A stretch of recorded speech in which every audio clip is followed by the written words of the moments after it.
So the DA in Manhattan, Alvin Bragg, agreeing to delay it. He says it's without merit, at least in his opinion, but he's going to go ahead and allow the motion to go through. Then this happened. Judge Merchan issued his statement, pushing the sentencing date, if needed, back to September 18th. Andrew, are you surprised by this move? Is it about scheduling? Is this one about, is he really considering the judge the merits of the Supreme Court decision?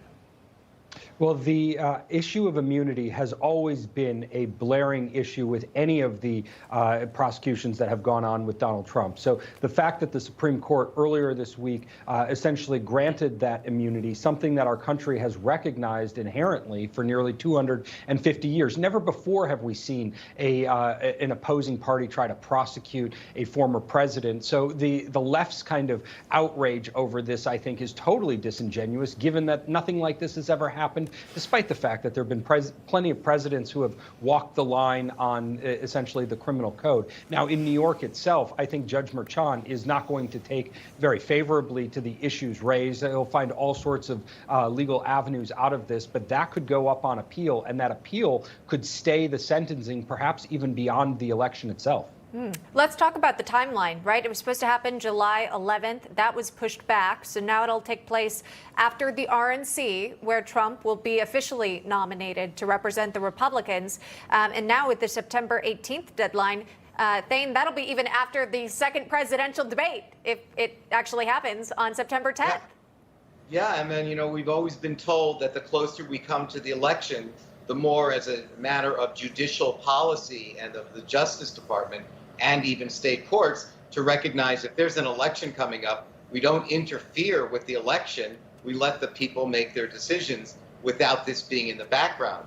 But clearly, the Supreme Court's decision on presidential immunity got the attention of the Manhattan DA's office and the judge. It put them on notice. You know what it said? Be very careful what you charge in your indictment, because if it falls within the outer perimeter of the president's duties, we are not going to recognize this as a crime. We're recognizing this something that's within the scope of the president's constitutional authority. And guess what?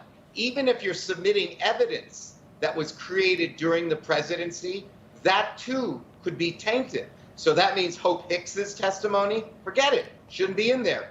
Tweets that were sent from the Oval Office, I'm not sure. I think the courts would take a position that is created throughout the presidency and is therefore covered and immune. Andrew, I'm very curious about the gag order in this, which is still in effect in the New York criminal trial.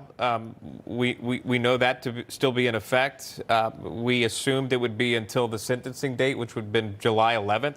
This has been pushed off till September. You've seen President Trump call on Truth Social to remove it. He has so much to say. He's put that out on various statements. So does this mean, and perhaps a speculation, does this mean the gag order remains in place until September now because of the changing of the sentencing date?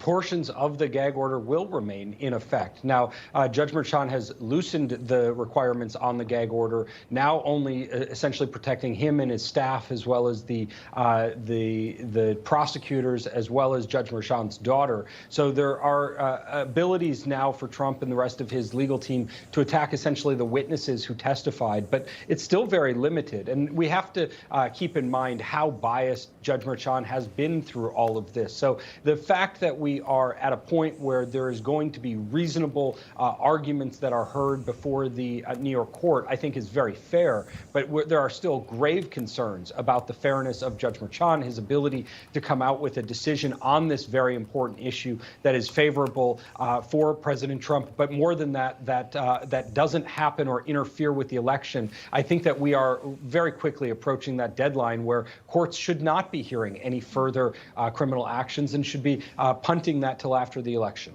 Yeah. Throughout the course of the trial, of course, he had to show up in the courtroom, so that impacted his campaign efforts then. And then you can imagine if you're showing up for sentencing dates right around that key month of September, and then if it's moved back even more to October, I mean, we're just almost at the election. So much to follow. Thane Rosenbaum, Andrew Cherkasky, thanks so much for coming on.